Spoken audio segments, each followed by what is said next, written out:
girls, welcome to my channel. If you are new, hi, I'm Nicole. Nice to meet you. Thank you for clicking on this video.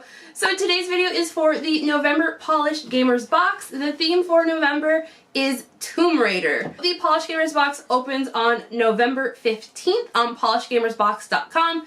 As always, I will have links down in the description box to where you can purchase all these polishes, the social media pages for Polished Gamers box. If you are interested in the individual makers pages, I do have that linked over on my blog post. I have all of their socials over there. And I also will have timestamps down in the description box as well. Let's just get into this video. First up, we have BCB Lacquers with Temple Run. This polish is inspired by some fan art from the Temple of the Witch, and it is described as a soft purple/blue to green shifting shimmer polish with holographic. It's priced at $13 for 16.5 ml and has a cap of 150 bottles. Temple Run had a fantastic formula. It did not feel overly thick or thin, and I had zero application issues. This polish is very shimmery, very color shifty, very, very gorgeous. I regret I did not get any daylight shots of this one, but I would imagine it is very holographic in the sunlight. I did find that the shimmer did show some brush strokes when the polish was wet.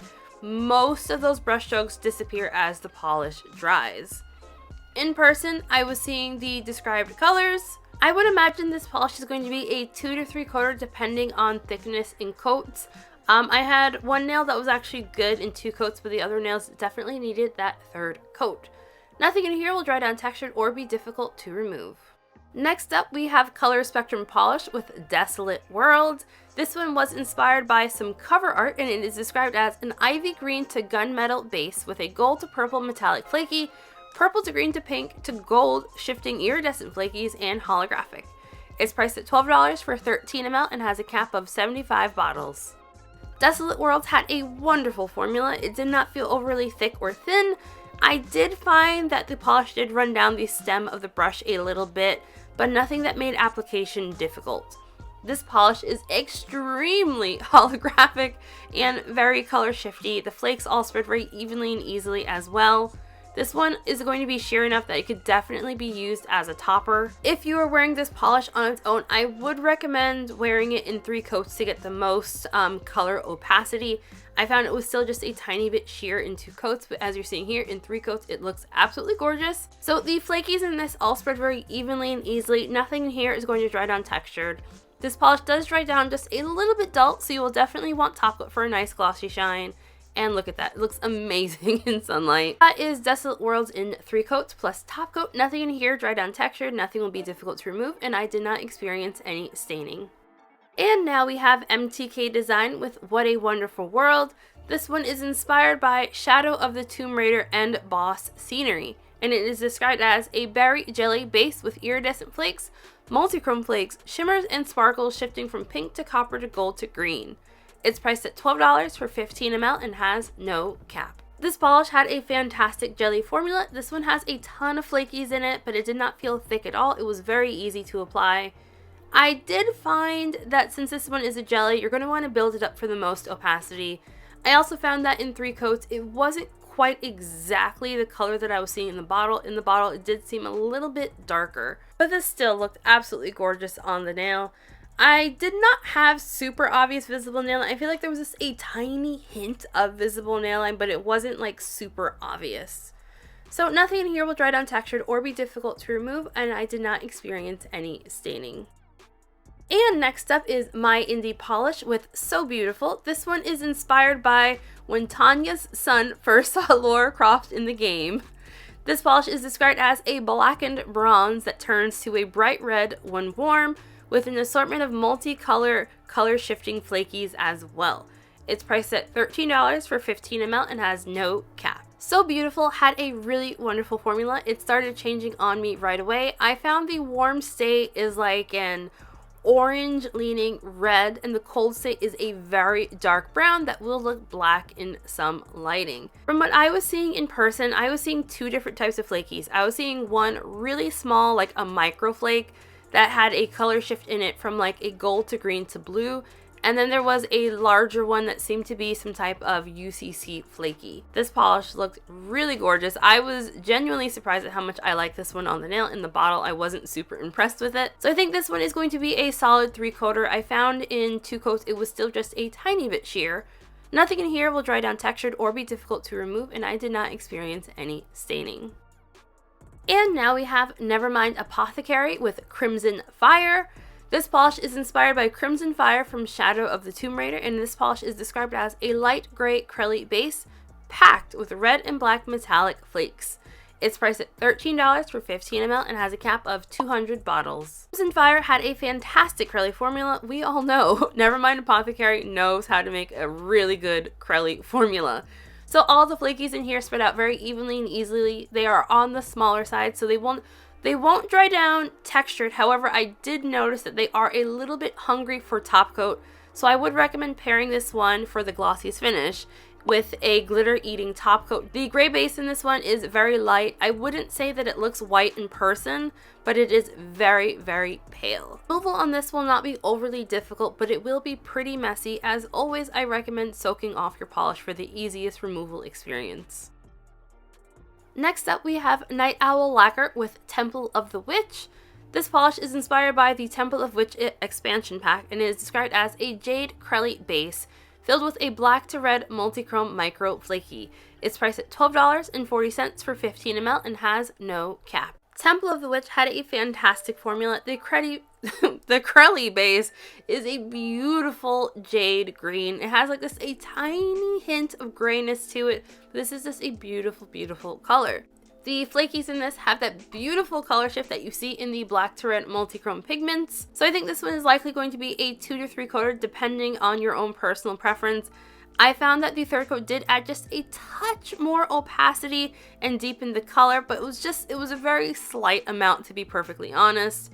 You will definitely want top coat as this polish does dry down dull. Removal on this will not be overly difficult. I would expect it to be just a tiny bit messy. I did not experience any staining. So I just wanted to pop in really quick and talk about this beautiful necklace that I am wearing. This is the Profound Sass necklace, and this is called Do You Think You're the Hero? This is a rainbow stainless steel necklace. So this is my first time trying jewelry by this brand. I was very impressed with the quality of this necklace. It feels very nice. It doesn't feel like cheap or anything like that, in my opinion at least. So this is priced at $25 and has a cap of 30. It has a cap of 30 necklaces total. From what I am told by the brand, this necklace is this is all done by hand. They hand hammer in, my understanding is. So I don't have too many jewelry sensitivities. Usually if I have issues, it's going to be in earrings. I have not had any irritation with this one. It is stainless steel though, and stainless steel doesn't usually bother me. I haven't had any issues with it like turning my neck green. I've worn this. I do take it off if I'm going to like take a shower or something, but I have been wearing it pretty consistently the past few days. So yeah, this is a just gorgeous necklace. I don't know how many times I could say it's really beautiful. It feels nice. It's not too long. It's not too short, again, in my humble opinion. And the packaging is also top notch, just FYI. Packaging was really beautiful as well. And the final product I have to share is by Eyed Lacquer. This polish is called Angel of Darkness, and it's inspired by the Angel of Darkness and described as a deep purple Crelly base with a gold shifting shimmer plus holographic micro flakies. It's priced at $12.50 for 12 ml and has a cap of 100 bottles. Angel of Darkness had a fantastic formula. It did not feel overly thick or thin, and I had 0 application issues. This purple base is it's very deep. It's not going to be so dark that it will look black in low lighting, but it will be close. The shimmer in this is very color shifty. In person, I was seeing maybe like a copper to gold and just like green at extreme angles, and those flakies are going to be very holographic. So I think this polish is likely going to be a solid 3-coater on pretty much everyone. I found that in 2 coats that I wasn't quite getting the color that I was seeing in the bottle. Here you're seeing that beautiful holographic flaky in action. I told you, gorgeous. So nothing in here will dry down textured or be difficult to remove. I did not experience any staining. And that that is everything. So my top picks this month, I'm gonna go with the NeVerMind Apothecary polish. So this brand has been really impressing me with their Crelly bases. I feel like they really know how to work with flakies in particular, so I really enjoyed that polish. And my other top pick is going to be the My Indie Polish Thermal. I thought that one was really unique in color. I really enjoyed that one. But as always, I liked all of these polishes for different reasons. So I'd love to know what everyone thought of this one. Have you played any of the Tomb Raider games? Like, I remember when, I think this was probably the first Tomb Raider game. I can't remember if it was PlayStation 1 or PlayStation 2. But it was when everyone was in an uproar over Lara Croft being too sexy. And I remember seeing that, like, boxy Lara Croft and just being like, who was finding this sexy? Like, who? But yeah, that was big back then. If you made it this far into the video, I would greatly appreciate it if you subscribed. I will be having another giveaway coming soon. If you made it this far into the video, I would greatly appreciate it if you subscribed. Hit that like button, ring the notification bell, do all the things. It helps out my channel so much, and I will be hosting another giveaway pretty soon. Thank you all so much for watching. I hope everyone has a fantastic, lovely weekend, and I will see you all in the next video. Bye!